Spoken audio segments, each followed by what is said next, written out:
What's up, everybody? Yo, I'm turning the page today. Today, I'm doing my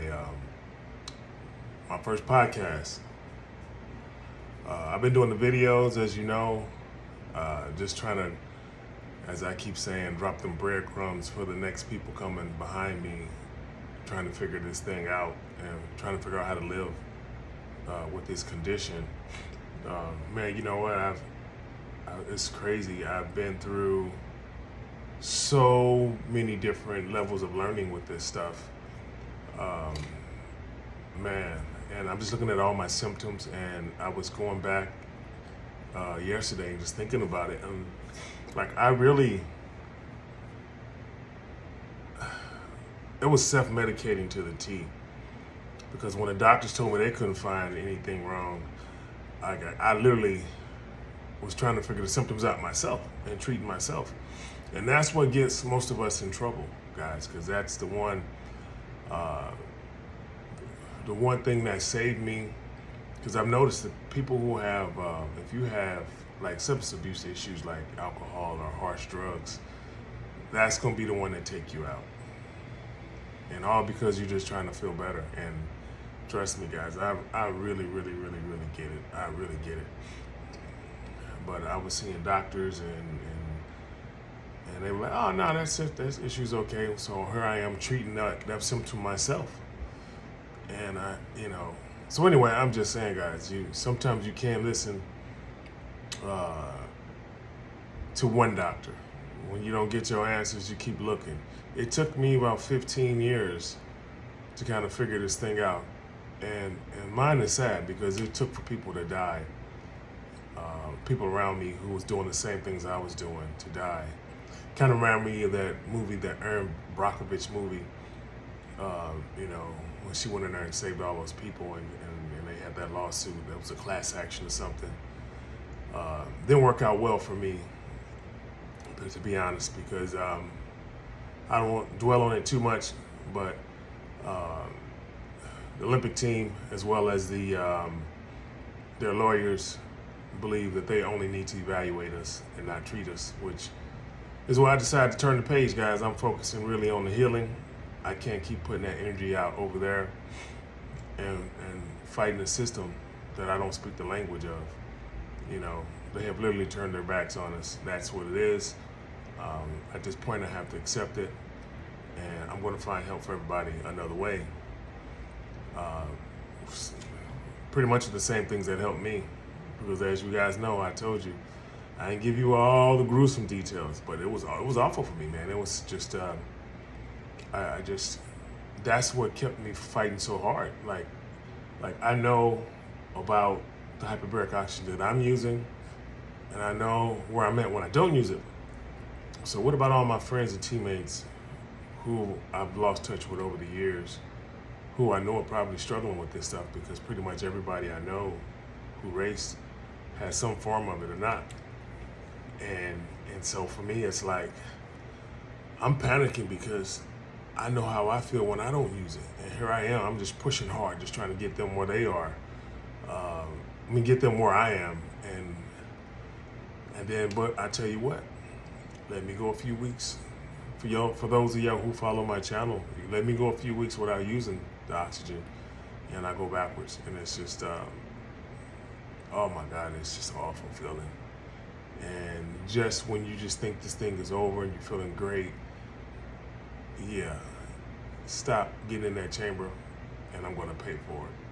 And it's horrible, man. It's like, I'll be sitting there trying to have a conversation. I can't talk. I'm just like, it's almost like I'm spelling out all the words in my head before I say them. It's bizarre. And my God, it's brutal. It's brutal. So I'm on my path, guys. I'm really focusing on the next level, which is what you guys know I've been doing.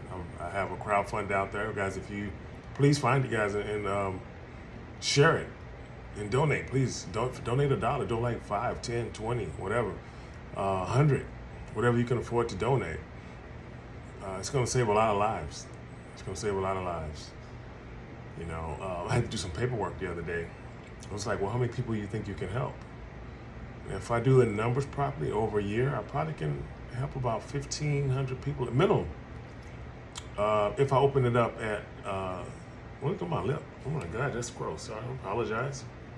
Eating a cinnamon roll before I started this, drinking a little bit of coffee, cold coffee. Yeah, guys. So I'm focusing on that. So please share it. Trust me. You looking at all these people out here shooting and killing people all the time, and a lot of it is CTE related. A lot of it is traumatic brain injury.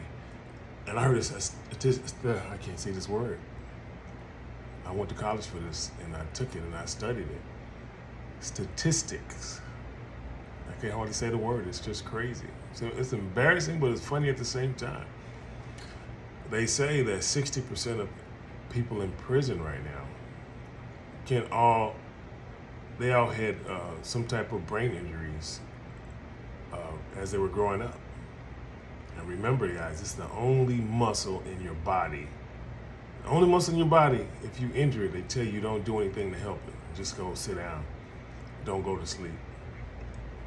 Something's wrong with this picture. It makes sense now, but when you look over my shoulder, you can see one of my helmets and some of my awards, and that's an Oscar. I want to win that award one day from writing. I like to write. But no, guys, just follow the journey, guys. You got people that's struggling with this stuff. If you're struggling with it, guys, follow my journey. Hit me up. Ask me questions. I'm going to answer your questions. And sometimes I'm getting answers that I don't want to hear, you know. There was a couple people I spoke to who told me, yeah, use a higher pressure chamber and you won't go backwards.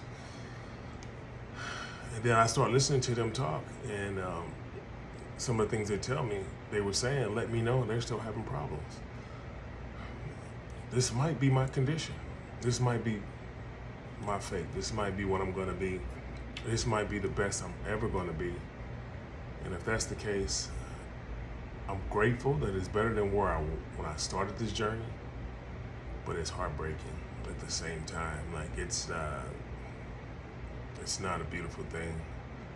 Like people who know me, my passion was working with kids. Opened one of the first ever transitional young adult programs. It's a transitional housing independent living program for kids. It had never been done before in the state of Utah.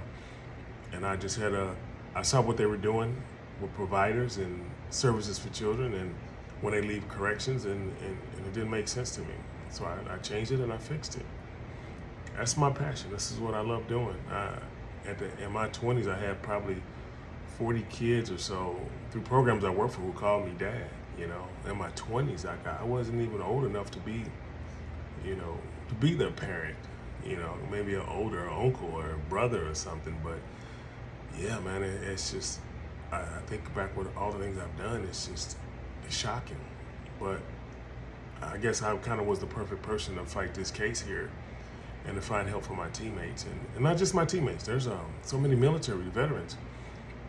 I found out their treatment for a lot of their PTSD that came from the compression blast, like it's where the head wants to expand from the blast, but it has nowhere to go, so they come back here a little bit messed up. And the treatment is the same as what I'm doing. I got a chamber in my back room, and I get in it. I'm trying to do every day now. But yeah, just follow my journey, guys. I'm sorry I'm rambling a little bit. You know how I do. Appreciate you, and I love you guys. Check on your loved ones. They played NFL, they came back from military, and you know their heads ain't right. Just look at the news, guys. There's been just shooting after shooting. There's athletes and there's military. Then you got some other subcultures, don't get me wrong. But them the two that's really the most prevalent right now. But check on your people. Check on your people.